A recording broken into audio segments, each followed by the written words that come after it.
ভাই আঙ্গুরে কেজি কত? হ্যাঁ, এটা আবার কোনটা কইলেন? 500 টাকা তো জরিমানা ধরলেন নি আমার, দেওয়ার পরও আবার দিতে হয়।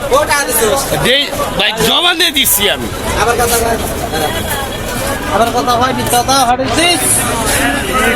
এই যে ফলের দোকানদার, পরিস্থিতি কিরকম, দীক্ষা টিক্ষা কিরকম পাচ্ছ, কালেকশন কিরকম কি করবো, কি আশা বিষয় সব কম, মানুষ দান ছাকা কিরকম করছে,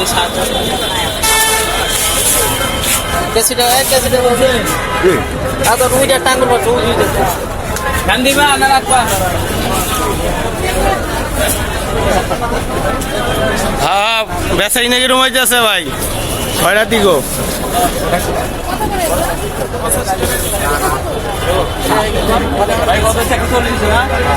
হ্যাঁ